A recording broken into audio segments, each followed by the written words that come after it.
गौतम जी, हमारे ग्राम सभा गड़ैया कला में किस तरह की मीटिंग ले रहे हैं? सबसे पहले आपको बहुत बहुत धन्यवाद कि सोशल मीडिया के माध्यम से यमुना पार की तहसील बारा का विकासखंड जसरा और विकासखंड जसरा स्थित ग्राम सभा गड़ैया कला है, जारी बाजार के बगल में है। ये लगभग 30-35 यहाँ महिलाएं हैं, जिसको हम कह सकते हैं कि ये सब भूमिहीन खेतिहर मजदूर हैं। मतलब कि इनके घर के अगवारे पिछवाड़े साग सब्जी बोने की ज़मीन नहीं है। अगर हम बता दें कि अगर हम सब घर में कोई 1 साल का, 2 साल का, 3 साल का अगर लड़का गुजर जाए तो हमारे पास इतनी भी ज़मीन नहीं है कि हम उसको ले जाके अपनी भूमधनी में कहीं दफना पाए। तो हम आपके सोशल मीडिया के माध्यम से बताना चाहेंगे कि ये बैठक इस बात को लेकर के है कि देश की आज़ादी के 78 साल बाद अभी 26 जनवरी आएगी। 26 जनवरी की इस बार रजत जयंती, रजत क्या है कि इस बार उसका 75 साल होने जा रहा है, गणतंत्र दिवस स्थापित हुए।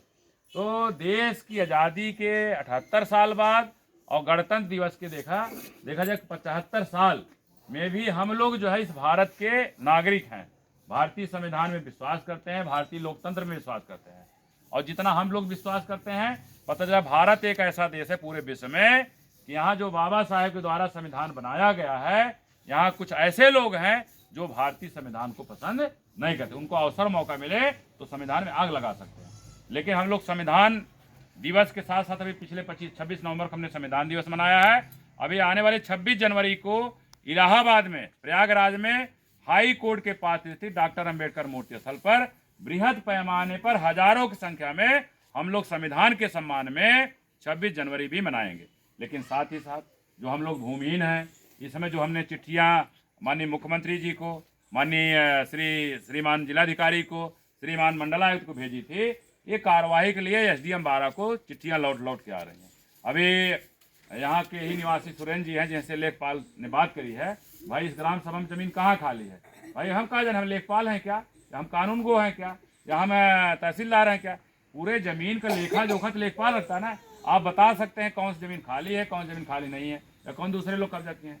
तो अगला जो कार्यक्रम है सोशल मीडिया के माध्यम से जो भी साथी आपके इस यूट्यूब चैनल को देख रहे हैं, यमुना पार की तहसील बारा स्थित जो सैकड़ों ग्राम है, हम कह रहे हजारों ग्राम है, सभी भूमिहीन खेतिहर मजदूरों से आग्रह है, निवेदन है कि जितने साथी भूमिहीन खेतिहर मजदूर हैं जिनके पास जमीन नहीं है, हम 21 दिसंबर को जो शनिवार है तहसील दिवस है, उस तहसील दिवस पे एसडीएम बारा का घेराव करके वहाँ पे धरना प्रदर्शन करके अपनी मांगों का ज्ञापन हम एसडीएम बारा को तहसील दिवस पे सौंपेंगे।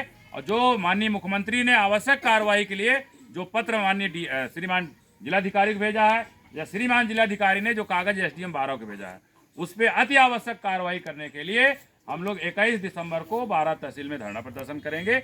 और ये 26 जनवरी से पहले अगर हमारे गांव का जो बंजर है, परती है, ऊसर है, जो दूसरे लोग कब्जा किए हैं, उससे नहीं खाली करवाया जाता है, या जो खाली है हम लोगों में अगर पट्टा नहीं किया जाता है, तो 26 जनवरी के बाद माननीय मुख्यमंत्री 5 गालीदास मार्ग आवास, जो माननीय मुख्यमंत्री जी का आवास है 5 गालीदास मार्ग, हम लोग हजारों की संख्या में अनिश्चितकालीन अनशन के लिए लखनऊ कूच करेंगे।